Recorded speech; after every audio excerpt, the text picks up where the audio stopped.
Bismillah, salatu wassalamu rasulillah wa ala alihi wa wala wa ba'du. Salam yang terbaik, salam para malaikat kepada para calon penghuni surga semuanya insyaallah.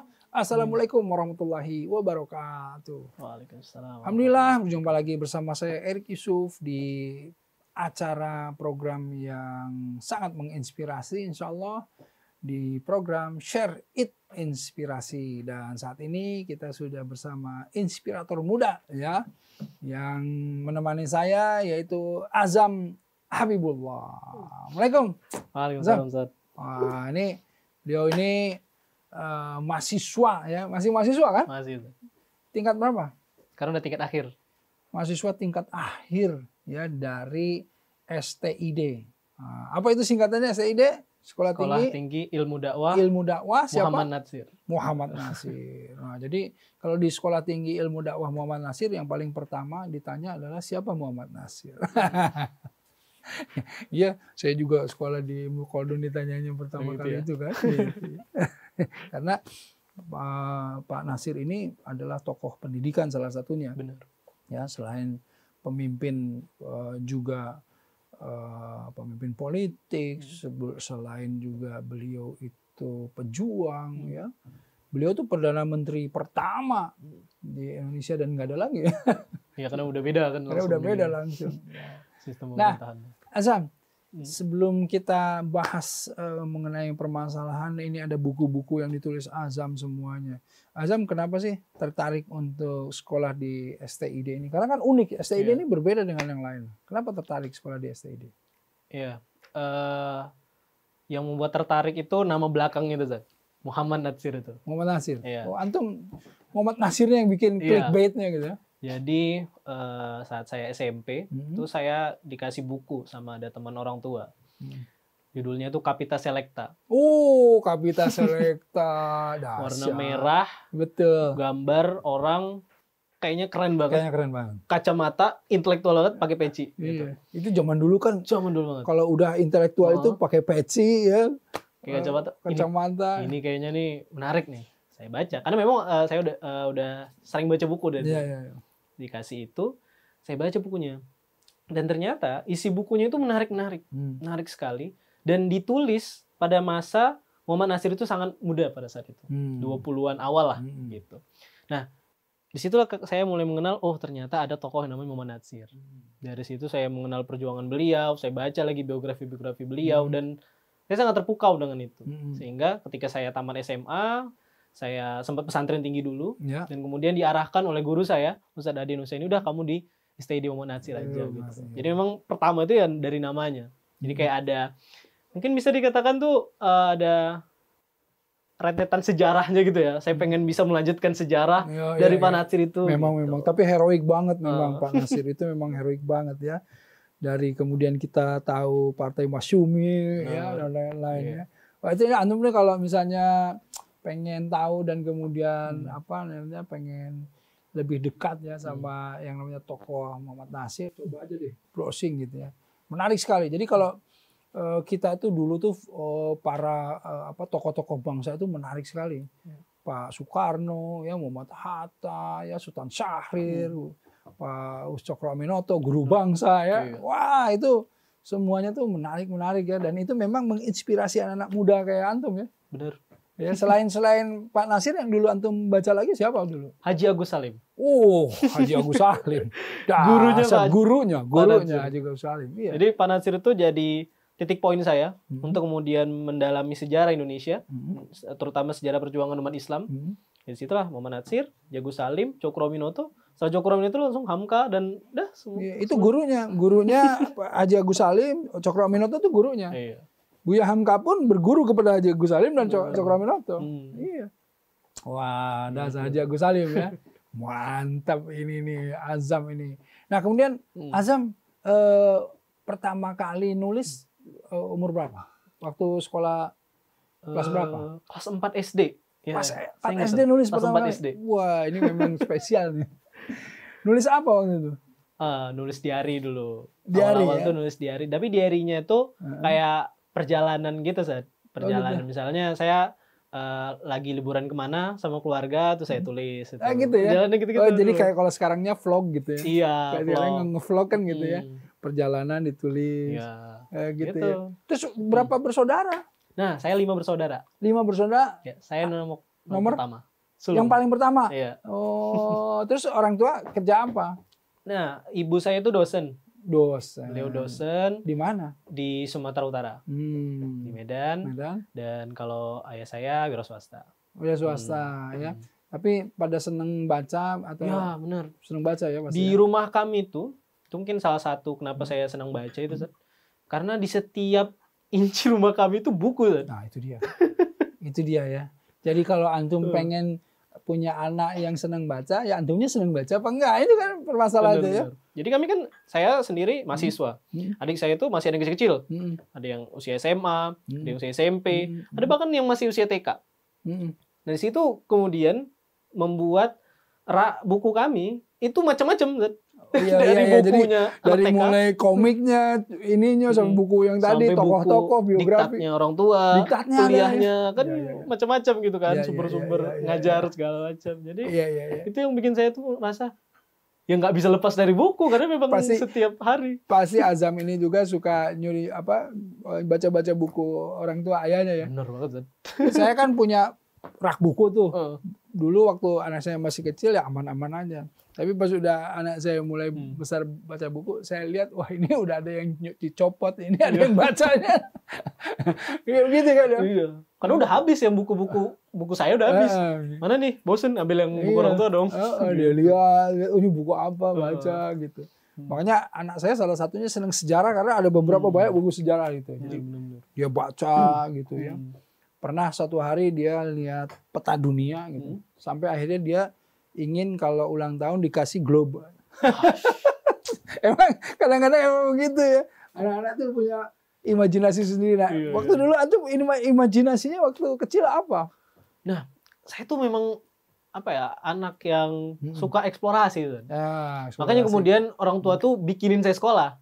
Oh gitu, bikinin sekolah. Jadi gimana? Jadi saya itu memang dari kecil itu kalau bahasa orang Medannya tuh lasa. Lasa tuh petakilan ya maksudnya. Oh, petakilan.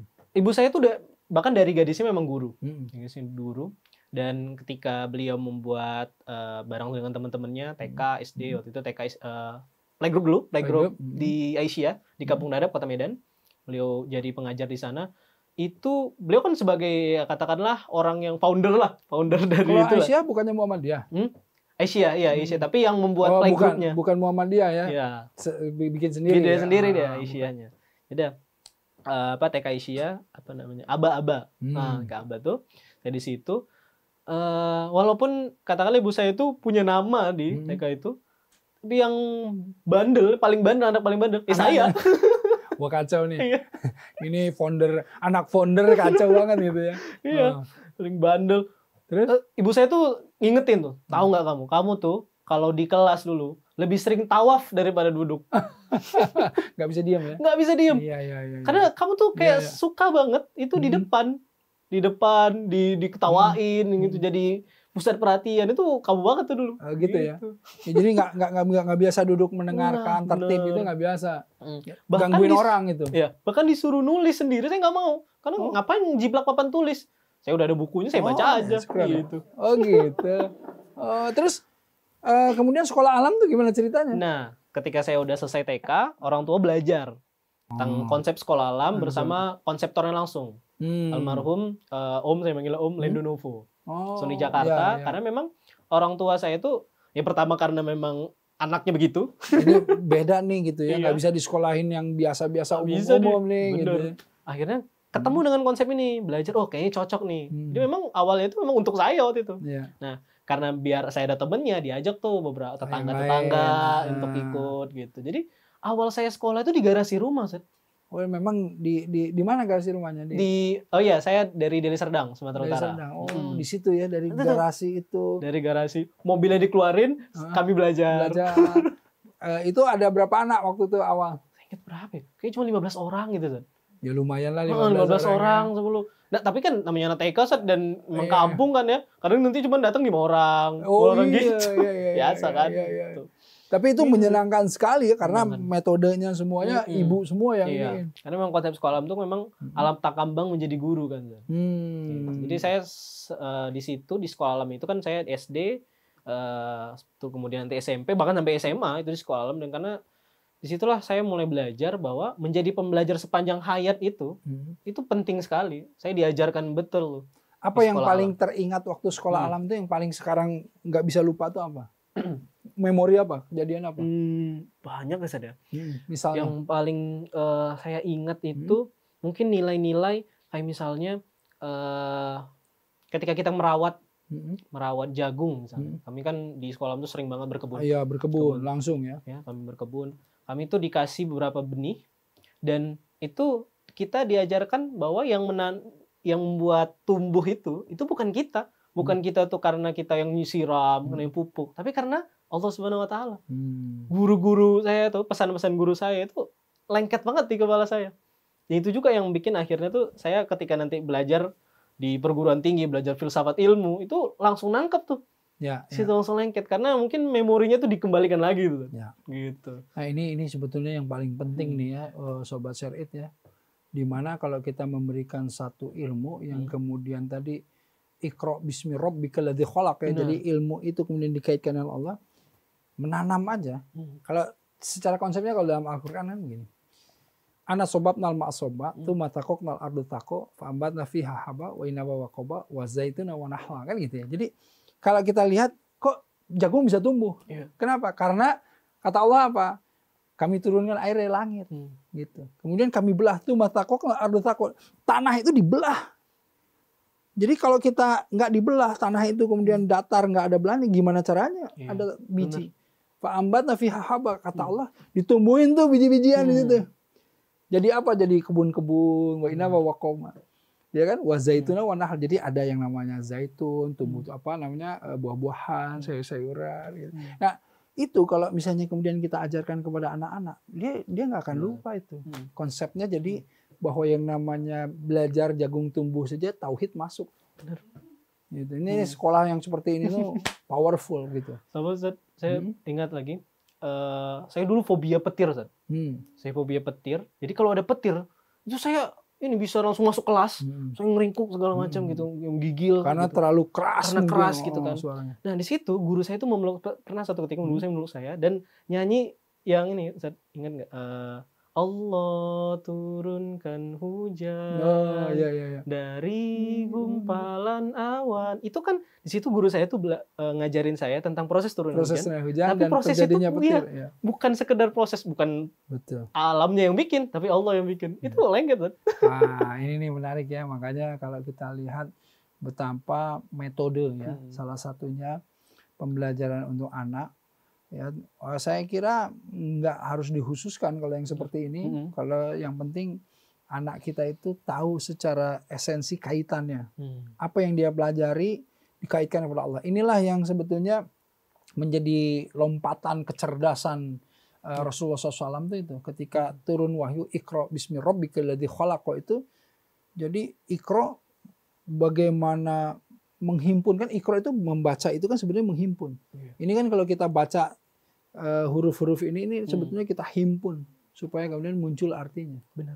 Jadi bagaimana kita menghimpun informasi, Iqra itu membaca itu menghimpun informasi yang semua informasi ini itu bismi rabbikal ladzi khalaq, dikaitkan dengan Rabb sang pencipta. Itu jadilah anak secerdas ini kan gitu ya. Amin. Aduh, Masya Allah. Selain tadi antum kemudian merasa bahwa itu menjadi sesuatu yang bekal yang sekolah alam itu ya. Kemudian selanjutnya seperti apa yang kemudian pendidikan seperti apa yang kemudian antum jalani. Tapi jangan dijawab ya. Kita lanjutkan setelah break setelah ini. Tetap di Share In.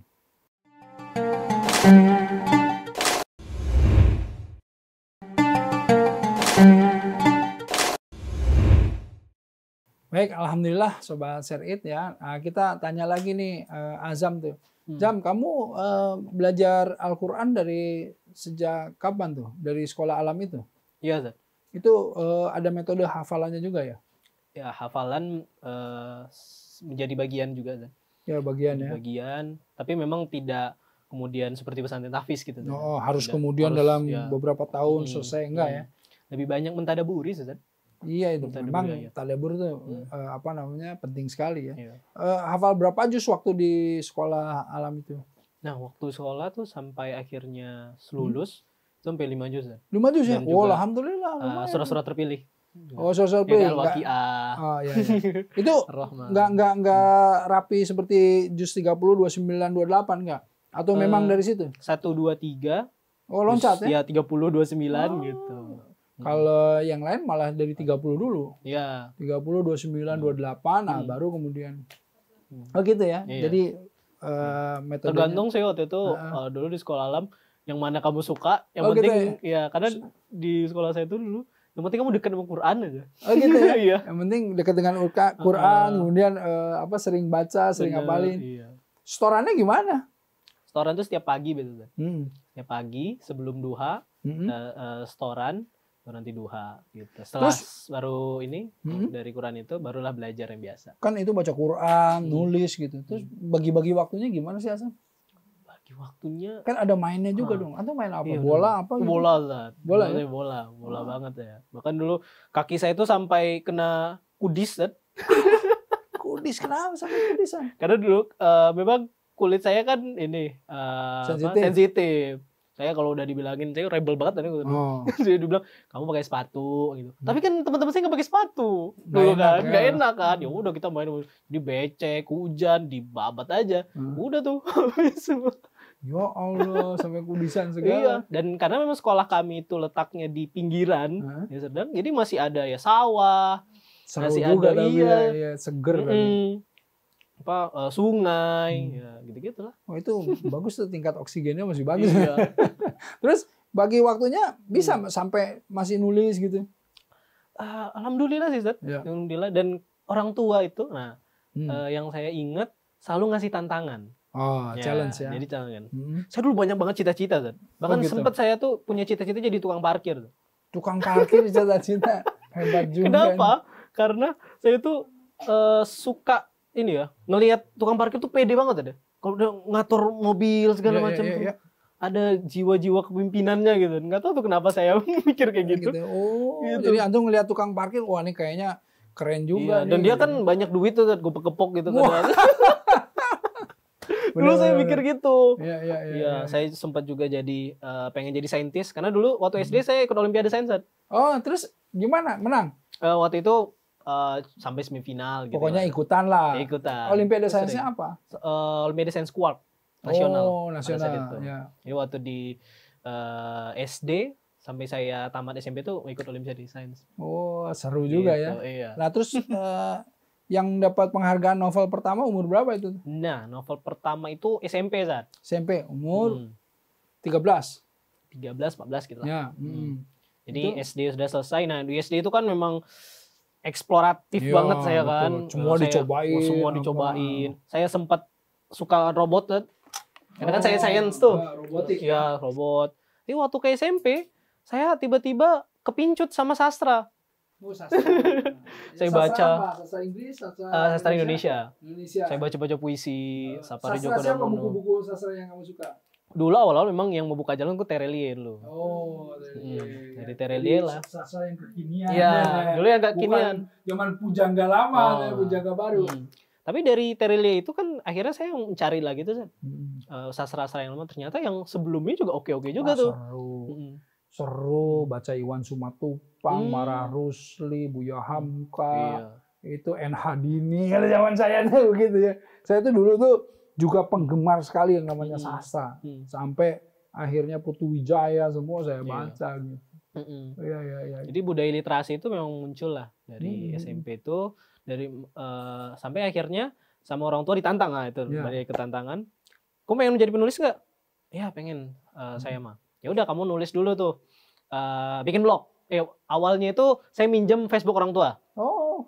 Jadi dulu kan nggak boleh tuh punya media sosial. Akhirnya saya minjem Facebooknya orang tua. Saya nulis di situ. Tulis di posting tuh. Kalau saya lihat sekarang, ya saya malu kan. Gitu ya. Masih ada loh. Masih ada, kadang kan di-upload di internet gitu. Nah, dari situlah kemudian, udah bagus nih anaknya. Orang tua kan bilang, ya udah dibikin blog lah, blog yang gratisan. Sampai akhirnya blog yang berbayar kan. Oh gitu. Sampai azamhabullah.net itu saya bikin akhirnya. Ada ya. Saya belajar. Kemudian dapatlah itu penghargaan nih malah. Di tahun yang sama antum diundang ke sebuah forum internasional di Amerika. Presentasi makalah apa itu? Nah, itu sebenarnya beda Zat, episodenya. Itu bukan novel yang itu, bukan? Beda. Nah, jadi waktu saya nulis novel itu, saya mulai belajar nulis di situ. Saya dilatih oleh seorang penulis, Bu Sophie Beatrix. Bu Sophie Beatrix, istrinya Pak Jamil Azaini. Ya, saya sempat sebulan di rumah beliau untuk belajar nulis tuh, secara intensif dengan beliau. Gitu di Surabaya. Akhirnya saya jadilah Buku Laksana Bulan. Setahun setelahnya saya bikin lagi novel. Nah, waktu saya masuk SMP, nyambungin tadi Zat, saya udah baca Kapita Selecta. Nah, Kapita Selecta itu bikin saya kemudian tertarik, kayaknya bosan nih fiksi mulu. Saya bikin coba non fiksi. Saya bikin non fiksi, saya nulis tuh buku-buku berdasarkan dari buku-buku pemikiran. Dari buku pemikiran, dan saya lihat apa sih kesenjangan antara yang ideal yang sebagaimana dipikir oleh para pemikir kita dengan yang terjadi di masyarakat seperti apa. Ternyata kan banyak kesenjangan. Betul. Ya kan banyak kesenjangan dan banyak hal yang terjadi di sosial ini yang memang harus membutuhkan jiwa pembaharu gitu, change maker. Nah, disitulah kemudian saya membuat project-project. Nah, project-project yang melibatkan anak-anak muda. Oh, itu umur berapa? Nah, itu waktu zaman SMP kelas 3. SMP kelas 3.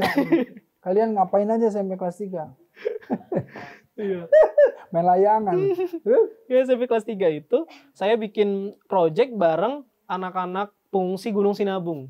Gunung Sinabung. Ya, saya bikin project di sana. Saya ngajarin mereka ngaji, berdiskusi dengan mereka tentang daerah mereka, tentang gimana sih perasaan mereka berada di gunung yang pada saat itu 10 tahun tuh nggak pernah berhenti. Erupsi segala macam. Nah, disitulah kemudian karena saya senang nulis, udah mulai bisa nulis pada saat itu, saya tulislah projectnya gitu. Nah, di situ kemudian banyak orang-orang tertarik dengan tulisan itu, project-project itu. Akhirnya dibilang, oke, bikinlah ini makalah. Bentuknya esai gitu. Esai. Dan ada yang tertarik, satu organisasi internasional tertarik karena memang yang perwakilan di Indonesia itu kenal dengan saya. Akhirnya yaudah nih kita bawa aja ke satu konferensi namanya CI, Caretakers of the Environment International. Jadi dari PBB enggak? Termasuk mereka punya kerjasama juga dengan itu. Gitu. Jadi mereka mengundang ke Amerika untuk mempresentasikan apa yang sudah saya project yang saya lakukan. Gitu. Oh, jadi itu dikumpulin dokumentasi semua. Iya, dokumentasi. Presentasi di sana. Presentasi. Terus gitu. di sana orang-orang tua semua dong. Banyak anak muda, karena dia konferensi, Zat. Dia konferensi yang ngumpulin 200 anak muda dari sekitar 30 negara. Bagus berarti ya. Memang ini khusus buat anak-anak muda gitu. Anak-anak muda yang memang senang dunia pendidikan, sustainable development, sama lingkungan. Jadi gitu. Wakil Indonesia cuma antum doang? Waktu itu kami ada 4 orang, 2 orang dari Palembang, 1 dari Jakarta, 1 saya dari Serdang, Sumatera Utara. Waduh, itu dahsyat sekali ya. Iya. Terus setelah itu rilis ini di novel dan kemudian ke Austria. Kalau yang kemarin ke Amerika. Oh, terus gimana tuh? Yang novel kedua dan ke Austria ini gimana? Nah, yang novel kedua itu memang hampir berbarengan dengan keberangkatan saya ke Amerika waktu itu. Nah, yang waktu Austria tahun 2018 saya bikin project karena kan saya senang literasi. Saya mengajarkan anak-anak bagaimana bisa menulis. Nah, karena saya juga berasal dari sekolah alam, saya bikin project di mana kegiatan menulis itu bisa meningkatkan kecintaan mereka terhadap alam. Gitu. Namanya Let's Write with the Nature Program. Oh, gitu. Jadi Nature Program itu menulis, terus implementasinya apa? Jadi ada 3 tahap pada saat itu. Ada exploration, jadi mereka bereksplorasi dengan alam. Baru ada writing, menulis apa yang sudah mereka eksplorasi. Dan ketiga deliver. menyampaikan apa yang mereka gitu dari semua daerah-daerah mereka semua dari mereka gitu, mereka sampaikan itu ya, saya videoin, saya foto, saya tuliskan narasinya gimana project itu. Itu akhirnya sama tim yang internasional itu diapresiasi sekali program itu. Jadi dari situ semuanya ya kemudian anak-anak semua bisa tahu oh begini nih caranya untuk kemudian jadi peduli terhadap lingkungan dan lain-lain gitu. Wah, gitu, ini inspiratif banget. Aduh, makanya jangan kemana-mana, tetap di Share It ya.